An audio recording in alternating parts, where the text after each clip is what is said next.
이 시간에 좌우로 앞뒤로 인사하셨으면 좋겠습니다. 잘 오셨습니다. 여러분, 제가 늘 말씀드리잖아요. 이거보다 두세 배 여러분 우리 안에 기쁨이 있어야 됩니다. 다시 한번 우리 서로 한번 이렇게 인사합니다. 하나님이 당신을 사랑하십니다. 하나님이 당신을 사랑하십니다. 여러분, 이거를 믿으시기를 주님의 이름으로 간절히 축원합니다. 여러분, 우리가 성경을 보면요, 천지 만물을 하나님께서 창조하셨죠. 근데 여러분, 하나님께서 천지 만물을 창조하셨다는 그 놀라운 사실을 여러분 믿으십니까? 몇 명만 그러면 안 되는데. 여러분, 하나님께서 천지 창조하셨다고 믿으십니까? 여러분, 눈에 보이지 않는 이 창조의 역사, 여러분, 이것을 우리 사람의 얄팍한 지식으로 사실은 증명해내기가 쉽진 않습니다. 그래서 어떤 분들은 이 창조의 사실을 믿느냐 마느냐, 이것이 우리 신앙의 어떠한 방향을 결정짓는 중요한 변곡점이 되기도 합니다. 때로는 이 창조의 신앙이 흔들리는 것을 막기 위해서 어떤 분들은 이제 과학적인 증거를 찾아내려고 부단히 애씁니다. 창조과학회 그런 곳이 있죠. 이제 창조가 사실임을 애쓰려고 입증을 하면서 엄청난 에너지와 시간을 쏟습니다. 물론 귀한 노력이죠. 그러나 여러분, 하나님께서 창조하신 그 놀라운 사건은 현미경이나 과학실 아니면은 우리의 이성으로 판단하고 확인할 수 있는 그런 것이 아닙니다. 히브리서 11장에서는 이렇게 말씀하십니다. 믿음은 바라는 것들의 실상이요 보이지 않는 것들의 증거니. 그리고 부활하신 예수님께서도 도마에게 그렇게 말씀하셨어요. 너는 나를 본고로 믿느냐? 보지 못하고 믿는 자들은 복되도다 말씀하셨습니다. 여러분, 이처럼 창조는, 그 하나님의 창조의 역사는 우리의 작은 머리로 온전히 판단하고 증명할 수 있는 그러한 영역이 아니라는 것입니다. 오직 그것을 믿음으로 받아들일 때에 우리 안에 열리는 은혜의 신비가 있습니다. 그러면 여기에서 우리는 이 창조의 말씀을 바라보면서 여기서 중요한 질문을 하나 던져야 됩니다. 왜 하나님께서는 이 성경이 사랑의 책이잖아요. 예수 그리스도를 예표한 하나님의 사랑이 기록된 책이 바로 이 성경책 아니겠습니까? 그런데 이 성경의 사랑의 책 앞에 제일 첫 장에 왜 창조의 이야기를 기록해 놓으셨는가? 하나님께서 전능하신 하나님의 능력을 자랑하시기 위해서 이 창조의 말씀을 넣으셨는가? 아닙니다. 여러분, 하나님께서는 굳이 이 세상을 창조하지 않으셔도 이미 그 전부터 하나님 스스로 영원 가운데 계신, 영광 가운데 계신 완벽하신 분이십니다. 그렇다고 한다면 이 천지 창조, 하나님의 이 창조가 바로 하나님의 능력을 과시하는 것이 아니라 완전하게 다른 목적, 즉 우리 가운데 하나님을 향한 사랑의 목적이 숨어져 있다는 것을 보여주고 있습니다. 여러분, 사진을 한번 보시면, 여러분, 저게 어떤 사진 같으세요? 아기방 사진입니다. 햇살이 참 아름답게 내리쬐고 있죠. 가장 집안 가운데서 모든 공간이 저렇게 햇빛이 내어지지 않습니다. 좋은 공간이라는 거죠. 거기다가 모서리도 굉장히 라운드, 둥글게 해놨어요. 왜? 다치면 안 되니까. 그리고 저 옷들도 보면은 굉장히 아기자기하게 잘 준비가 되어 있습니다. 여러분, 부모는 아기가 태어나기 전부터 이러한 공간을 미리 마련해 놓습니다. 아기가 태어나지도 아직 않았고 이 아기가 부모를 위해서 어떠한 효도를 한 것도 아닙니다. 그냥 그 뱃속에 존재한다는 그 사실만으로 그 10달간 부모는 사랑으로 태어날 아기를 위해 저러한 공간을 사랑으로 준비한다는 것입니다. 사랑하는 여러분, 오늘 우리가 읽은 이 창세기 1장의 하나님의 창조의 말씀은 여러분, 과학을 입증하거나 그 사실을 입증하거나 거기에 우리가 몰두하는 것이 아니라 이 안에 담긴 하나님의 사랑의 마음을 발견하는 저와 여러분이 되시기를 주님의 이름으로 간절히 축원합니다. 마치 부모가 태어날 아기를 위해 그 공간을 만들어 놓은 것처럼 오늘 흑암 가운데 덮인 이 캄캄한 우주 가운데 사랑하는 주의 자녀들을 창조하고 그리고 그 가운데 돌보시기 위한 하나님의 창조의 사건이 바로 오늘 창세기 1장의 사건입니다. 여러분, 우리는 더 이상 진화론이니 창조론이니 여러분 그것을 논쟁하거나 아니면 그것의 기원을 밝히는 데에 여러분 우리의 에너지를 낭비하지 마십시오. 이미 그것은 우리가 믿음으로 다 고백하는 것입니다. 그렇다고 한다면 이 창세기 1장에 방금 말씀드린 그 하나님의 사랑, 그 하나님의 사랑에 집중하며 이 창조의 사역이 얼마나 우리에게 큰 의미를 갖는지 그 의미를 발견하는 저와 여러분 되시기를 주님의 이름으로 간절히 축원합니다.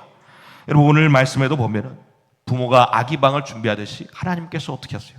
이 천지 창조의 하루하루의 일정을 통해서 흑암 가운데 갚인 그 캄캄한 우주 가운데 우리 사랑하는 자녀들이 그 안에서 살아갈 수 있도록 먼저 빛을 밝히셨죠. 그리고 생명이 숨쉴 수 있도록 궁창을 만드시고 그리고 먹을 수 있도록 온갖 채소와 과일을 다 준비하셨어요. 낮과 밤의 온도를 준비하심으로써 우리가 살아갈 수 있도록 세밀하게 맞추어 주셨습니다. 여러분, 이것처럼 주님께서는 혼돈과 공허 상태에 그 카오스 상태에 그 모습을 우리가 살아갈 수 있는 가장 완벽한 아름다운 질서로 바꾸어 주신 이유 무엇일까요?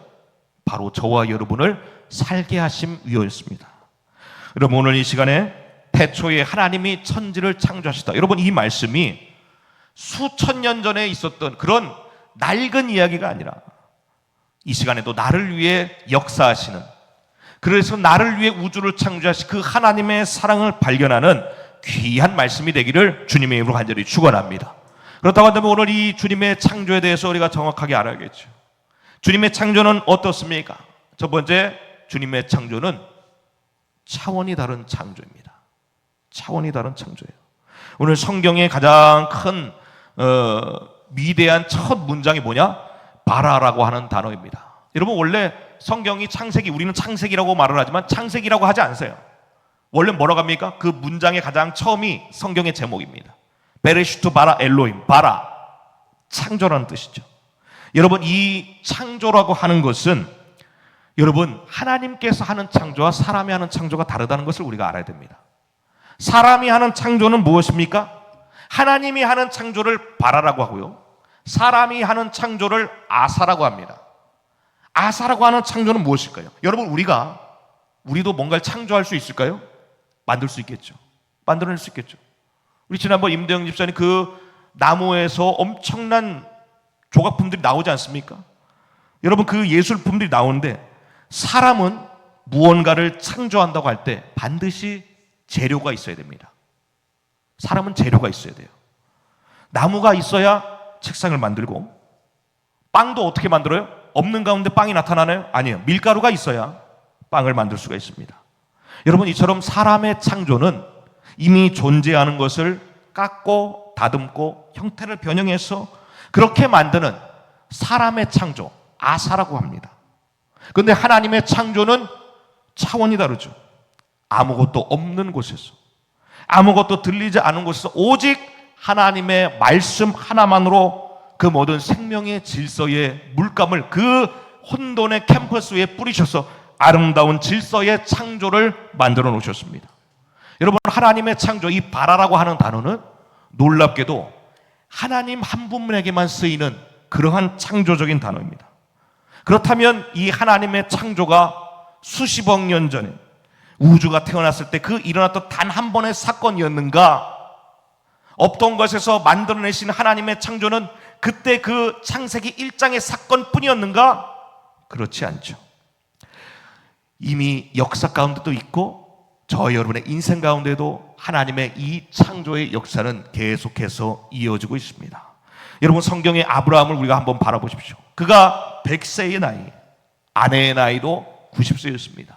이미 그 안에 생명을 탄생할 수 있는 모든 재료, 모든 가능성은 1%도 하나님께서 남겨두시지 않았습니다. 그런데 하나님께서 그 안에 무슨 일을 일으키셨어요?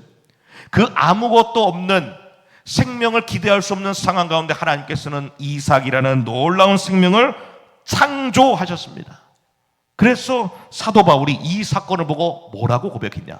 로마서 4장의 말씀 우리 함께 봉독합니다. 기록된 바 내가 너를 많은 민족의 조상으로 세웠다 하심과 같으니 그가 믿은 바 하나님은 죽은 자를 살리시며 없는 것을 있는 것으로 부르시는 이신이. 띄워주세요. 뭐라고요? 없는 것을 있는 것으로 부르시는 이신이라. 할렐루야. 여러분 이 말씀을 믿으시기를 주님의 이름으로 간절히 축원합니다.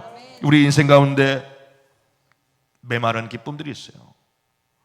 여러분이 우리 인생 가운데 다시 일어날 수 있는 그 힘조차 다 떨어질 때가 있습니다. 다 없을 때가 있어요. 내 인생의 기쁨이 될 재료가 다 소진될 때도 있습니다. 하나님, 제게 이제 건강도 없습니다. 물질도 없습니다. 사람도 없습니다. 아무것도 없어요. 우리가 그렇게 눈물 지을 때도 있습니다. 그러나 여러분 기억하시길 바랍니다. 우리 하나님께서는 아무것도 남지 않은 오히려 그 상태가 여러분 오히려 하나님의 놀라운 능력과 사랑을 드러내는 아름다운 창조의 무대로 삼으시는 분이심을 믿으시기를 주님의 이름으로 간절히 축원합니다. 내 인생에 기쁨의 재료가 없나요? 내 인생에 소망의 재료가 없나요? 여러분 오히려 그럴 때가 하나님의 바라 놀라운 창조가 일어나는 때이심을 믿으시고 내 인생에 기쁨의 재료가 없다 할지라도 오히려 없는 것을 있는 것으로 부르시는 하나님께 우리의 시선을 고정할 때에 여러분 그 안에서 우리의 인생에 큰 기쁨이 솟게 하시는 하나님의 역사를 바라보게 될 줄로 믿으시기를 주님의 이름으로 간절히 축원합니다. 사라가 어땠어요? 주님께서 아들을 주시겠다고 하실 때 그 마을 가운데 믿지 않고 웃었잖아요. 그래서 그 아들은 뭐라고 했습니까? 웃음, 이삭이라고 해라. 왜냐? 너 이거 기억해라 그거예요. 여러분 우리 인생 가운데 하나님의 역사하심을 비웃지 마십시오. 없는 것에서 오히려 창조하시기를 기뻐하시는 분이십니다. 저와 여러분의 인생에 없는 것에서 모든 것을 샘솟게 하시는 하나님의 역사가 우리 사랑하는 모든 봉동이 가족들에게 충만하게 나타나기를 주님의 이름으로 간절히 축원합니다. 두 번째 하나님의 창조는 무엇입니까? 우리 함께 봉독하도록 하겠습니다. 하나님의 창조는 우리 인생의 어두움을 몰아내 주십니다. 아멘. 오늘 1장 2절의 말씀을 보면 이러한 단어가 나오죠. 혼돈하고 공허하며. 이게 히브리어 그 어미를 맞춘 거예요. 토후보후 이렇게 맞춘 겁니다. 혼돈하고 공허하며. 그 다음에 뭐가 있다고 했어요? 흑암이 있다고 했죠. 여러분 이 혼돈과 공허, 여러분 토후와 보후의 뜻이 무엇이냐? 바로 굉장한 무질서와 혼란을 이야기합니다. 그리고 아무것도 없는 거예요. 비어있는 거예요. 황량한 거예요. 여러분 그만큼 아무것도 없고 무질서하고 방황하는 그러한 상태를 바로 토후와 보후 그리고 흑암이라고 그렇게 표현합니다. 여러분 이 흑암 그리고 혼돈과 공허, 여러분 이것이 창조 이전에만 그 질서가 있었을까요? 아니에요.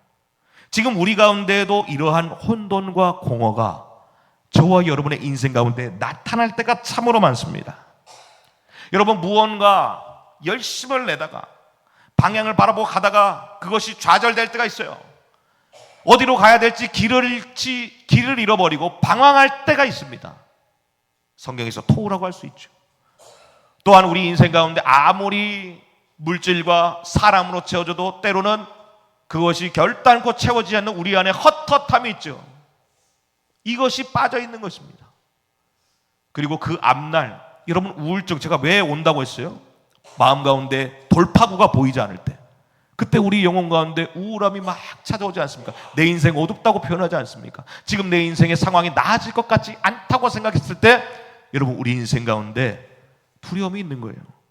그런데 오늘 그 상황, 그 흑암과 혼돈과 그리고 막막함의 상황이 어떻게 됐습니까? 주님께서 빛이 있으라! 주님의 그 한마디 말씀에 모든 흑암의 권세가 다 물러가고 바로 놀라운 어두움이 물러가는 새 창조의 역사가 일어났습니다. 여러분 이처럼 하나님의 눈에는 오히려 흑암과 어둠, 혼돈과 공허가 하나님의 빛을 드러내는 아름다운 영적 캠퍼스가 된다는 사실을 믿으시기를 주님의 이름으로 간절히 축원합니다. 마가복음 4장에 나오면 여러분 거기에서 제자들이 갈릴리 바다에서 예수님과 배 타고 딱 들어갔죠. 그런데 갑작스런 폭풍이 엄청나게 몰려왔습니다. 집채만한 파도가 그 배를 덮쳐오기 시작했습니다. 언제 뒤집힐지 모르는 혼란과 두려움이 그 배 안에, 그리고 제자들 가운데 찾아왔습니다. 제자들은 어부였어요. 베테랑 어부였습니다. 평생을 어부로 살았어요. 그런데 갑작스럽게 자기들의 예상과 달리 닥쳐오는 그 폭풍 앞에서 자기들의 그 소망이 끊어지고 절망이 막 찾아옵니다. 그래서 혼돈과 절망 가운데 막 부르짖고 있어요. 예수님 일어나세요. 예수님 일어나세요. 살려주세요. 그렇게 부르짖을 때에 여러분, 평안하게 주무시던 예수님께서 일어나셔서 그 미쳐 날뛰는 바다를 향해 한 말씀 하시죠. 잠잠하라, 고요하라. 그 주님의 한 말씀, 여러분 누구의 말씀 같습니까? 하나님의 말씀 같죠. 빛이 있으라 했을 때 그 흑암이 물러간 것처럼 주님의 말씀, 창조의 말씀 한마디를 통해서 잠잠하라 하는 순간 인생의 모든 흑암과 파도가 물러가게 됐습니다. 여러분, 이처럼 주님의 창조는 창세기의 역사와 그리고 이 갈릴리 바다의 2000년 전의 역사뿐만 아니라 이 시대를 살아가는 저와 여러분의 인생 가운데 드리워진 모든 흑암과 혼돈도 주님의 말씀 한마디면 다 물러가게 되는 줄로 믿으시기를 주님의 입으로 간절히 축원합니다. 그렇기 때문에 우리 성도들은 좌절할 필요가 없죠. 여러분, 우리 인생 가운데 눈에 기쁨과 소망 그리고 반짝임이 늘 충만해야 됩니다. 왜요? 좌절할 필요가 없기 때문에 그렇습니다.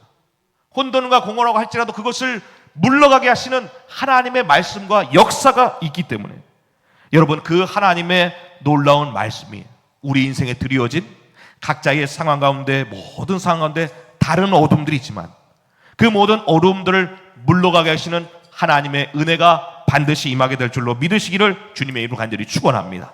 사도 바울도 그의 인생에 큰 어려움을 겪었죠. 왜냐? 자기는 바리새인 중에 바리새인으로서 예수님을 믿는 사람들을 잡아서 처단하는 일을 목숨같이 여겼습니다. 그런데 그가 다메섹 도상에서 주님을 만난 다음에 그 모든 자기의 인생의 방향이 꺾여버렸어요. 어떻게 할지 몰랐어요. 그런데 그때 창조의 주님을 만난 다음에 그의 인생이 어떻게 바뀌고 고백되었냐? 고린도후서 4장의 말씀 우리 함께 봉독합니다. 어두운 데 빛이 있으라 말씀하셨던 그 하나님께서 예수 그리스도의 얼굴이 있는 하나님의 영광을 아는 빛을 우리 마음에 비추셨느니라. 아멘. 여러분, 이 고백이 놀랍지 않습니까? 내 인생 흑암과 같았다는 거예요. 내 인생 혼돈이었다는 거예요. 왜? 실패했으니까. 내 인생의 방향이 여기인 줄 알고 끝까지 달려나갔는데 그 방향이 다 무너진 줄 아니까 인생이 무너진 거예요. 방황했어요.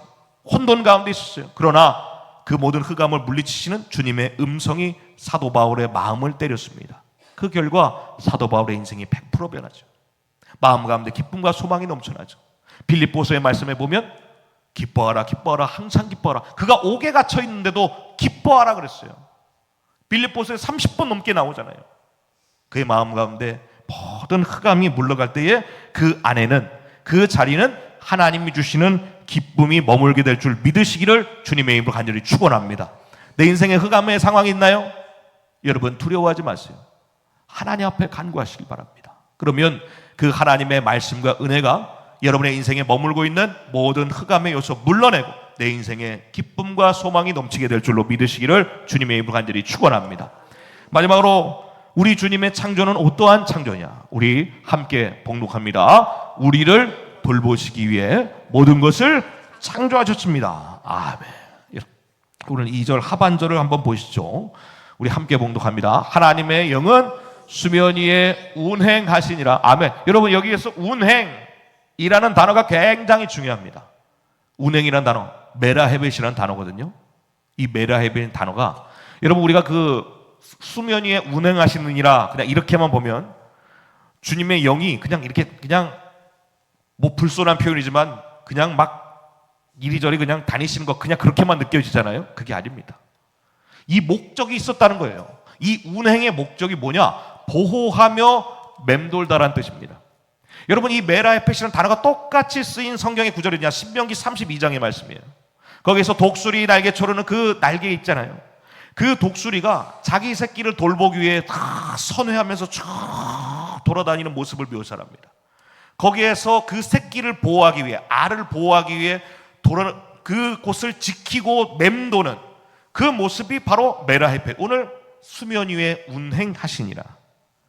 그러니까 지금 주님의 운행은 바로 앞으로 창조될 저와 여러분을 보살피고 그리고 사랑으로 다스리기 위해 주님께서 다 돌아보시고 그 주위를 맴도시는 하나님의 사랑의 역사라는 것입니다.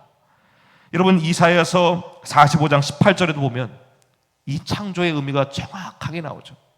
왜 창조하셨을까? 하나님이 자랑하시기 위해 창조하셨을까? 아니에요.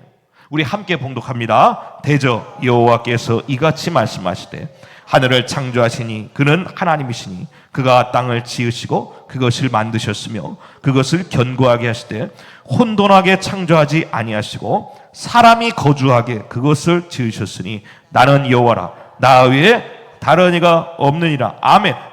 하나님의 창조가 뭐라고요? 하나님의 권능을 자랑하시기 위함이 아니라 뭐라고요? 우리의 영혼을 돌보시기 위함이라는 것입니다. 그 창조의 아름다운 동산도 무엇이냐? 바로 우리가 거주하게 하시기 위해, 즉 하나님의 창조는 저와 여러분을 위한다는 거예요. 그리고 그 하나님의 창조가 지금도 주님께서 운행하시면서 저와 여러분의 인생을 살피시고 돌보시고 보호하시고 이끄시는 하나님의 은혜가 있다는 사실, 여러분 이 사실을 믿음으로 바라보는 저와 여러분 되시기를 주님의 입으로 간절히 축원합니다. 출애굽한 이스라엘 백성들이 40년 광야의 길을 걸을 때에 하나님이 그들을 홀로 내버려 주셨나요? 그러지 않으셨습니다. 낮에는 구름 기둥으로 밤에는 불 기둥으로 만나와 메추라기로 그리고 물이 없을 때는 반석에서 물을 나게 하심으로 그들의 모든 인생을 덮쳐온 토후와 보후, 혼란과 어두움 주님께서 다 물러가게 하셨습니다. 그러한 그들을 돌보신 하나님의 은혜에 대해 모세가 죽기 직전에 이렇게 고백을 합니다. 신명기 32장의 말씀 우리 함께 봉독합니다. 여호와께서 그를 황무지에서 짐승이 부르짖는 광야에서 만나시고 호위하시며 보호하시며 자기의 눈동자같이 지키셨다. 아멘. 호위하시고 보호하시며 지키셨도다. 여러분, 이 하나님의 은혜, 이것이 메라헤펫 창조하실 때에 운행하시던 하나님의 손길이었습니다. 여러분, 이처럼 우리의 인생 가운데 정말 우리의 하루하루를 빠짐없이 나는 그 하루하루의 시간을 기억하지 못하죠. 그러나 하나님은 저와 여러분의 인생을 기억하시고 붙드시고 신명기 32장의 말씀처럼 호위하시며 보호하시며 자기 눈동자같이 지키시는 그 놀라운 주님의 역사가 바로 창조의 첫 말씀 가운데서도 있었다는 사실입니다. 여러분, 부모가 아이를 세상에 낳아놓고 나 몰라라 하지 않는 것처럼 여러분, 아이를 낳아놓고 나 몰라라 하는 건 부모가 아니죠. 그 아이가 숨쉬고 자랄 때까지 온 마음을 다해 양육하는 것처럼 하나님은 저와 여러분을 이 땅 가운데 지으신 다음부터 단 한 번도 하나님의 그 거룩한 시선을 거두지 않으셨다는 사실을 믿으시기를 주님의 이름으로 간절히 축원합니다. 성 어거스틴은 이러한 놀라운 표현을 했어요. 우리 함께 봉독합니다. 하나님은 온 우주를 마치 한 사람을 돌보듯 돌보시고 우리 각 사람을 마치 온 우주에 나 혼자만 있는 것처럼 사랑하신다. 아멘. 이것이 창조하시고 돌보시는 하나님의 은혜라는 사실을 믿으시기를 주님의 이름으로 간절히 축원합니다. 여러분, 말씀을 정리합니다. 하나님의 창조는 수천 년 전 우주의 기원을 설명하기 위한 이야기가 아닙니다. 우리를 위하여 그 모든 처소를 예비하시고 우리를 위하여 그 모든 것을 운행하시며 우리를 위하여 모든 후감을 물러가게 하시고 우리를 위하여 돌보시고 살피시는 그 하나님의 사랑이 기록된 부분이 창세기 1장이라는 사실입니다. 여러분, 우리의 인생을 살다 보면 우리가 지치고 힘들고 흑암과 혼돈과 혼란 가운데 있을 때가 있죠. 그렇다고 해도 여러분, 창조의 하나님이 지금까지 우리를 돌보시고 그리고 앞으로도 주님의 창조로 우리의 인생의 문제를 해결해 주시는 소망이 아침이 다가오는 그 순간이 반드시 있음을 믿으시기를 주님의 이름으로 간절히 축원합니다. 이제 우리 할 일은 무엇이에요? 고개를 들어서, 여러분 고개를 절대 숙이지 마십시오. 고개를 들어서 우리의 창조의 소망이 되시는 하나님을 바라보실 때에 내 안에 드리워진 모든 인생의 어두움이 다 물러가게 될 것이고 여러분, 우리의 인생이 정말 하나님께서 돌보시고 지키시고 보호하시고 호위하시는 그러한 축복의 성도들이 되기를 주님의 이름으로 간절히 축원합니다. 이 한 주간도 나를 지으시고 돌보시는 하나님의 손을 붙잡으시고 믿음으로 꼭 승리하시기를 주님의 이름으로 간절히 축원합니다. 이 시간 함께 찬양하시도록 할 텐데요, 다윗의 고백입니다. 다윗이 너무너무 힘들 때에 하늘을 바라봤어요. 하나님께서 창조하신 손길이 너무너무 감사했습니다. 여러분, 우리도 이 똑같은 고백으로 나아가길 원합니다. 여호와 우리 주여, 주의 이름이 온 땅에 어찌 그리 아름다운지요, 어찌 그리 아름다운지요. 여호와 우리 주여, 주의 이름이 온 땅에 어찌 그리 아름다운지요, 어찌 그리. 소리를 조금만 더 올려주세요. 주의 손가락으로 지으신 주의 하늘과 주 앞에 불어두신 달과 별, 내가 보리 사람이 무엇이완데 주께서 저리 생각하시며 인자가 무엇이완데 저를 권고하시나이까.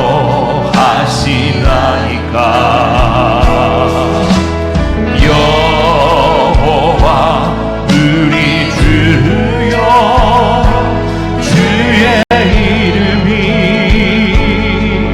온 땅에 어찌 그리 아름다운지요, 어찌 그리 아름다운지요. 주의 손가락으로, 주의 손가락으로 지으신 주의 하늘과 주 앞에 불어두신 달과 별, 내가 보리 사람이 무엇이완데 주께서 저리 생각하시며 인자가 무엇이완데 저를 권고하시나이까.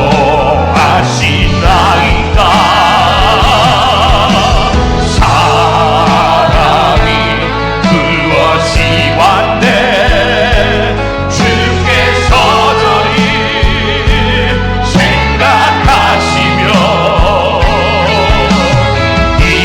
인자가 무엇이완데 저를 권고하시나이까.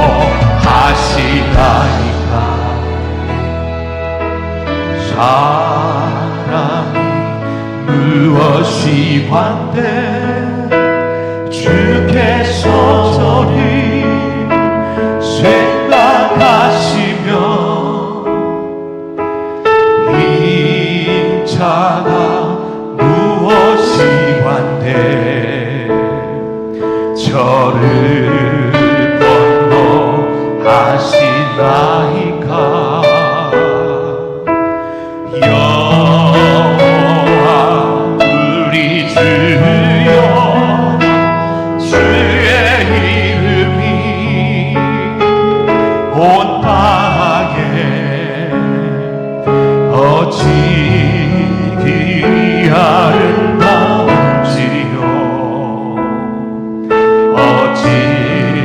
그리 아름다운지요.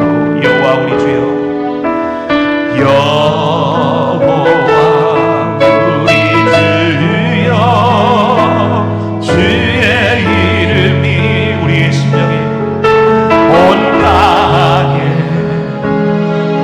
어찌 그리 아름다운지요. 어찌 그리 아름다운. 제가 기도를 하도록 하겠습니다. 우리의 삶을 아름답게 예비하시는 창조주 하나님, 아무것도 없는 흑암 가운데 우리를 향한 사랑으로 빛을 창조하시고 질서를 세우신 하나님의 은혜를 찬양합니다. 부모가 아기를 위하여 방을 준비하듯 우리의 일생을 위하여 우주를 빚으시고 날마다 새로운 은혜를 준비하시는 그 주님의 세밀한 사랑 앞에 우리의 마음을 올려드립니다. 이 시간 인생의 혼돈과 공허 속에서 떨고 있는 성도들을 붙들어 주시옵소서. 빛이시라고 말씀하신 그 한 말씀으로 우리의 절망을 희망으로 바꾸어 주시고, 어미새가 날개로 품는 그 성령의 온기로 상처받은 심령을 위로하여 주시옵소서. 우리의 무너진 인생을 가장 아름다운 새 창조의 문제로 바꿔주실 줄로 믿사오며 예수님의 이름으로 간절히 기도드리옵나이다. 아멘.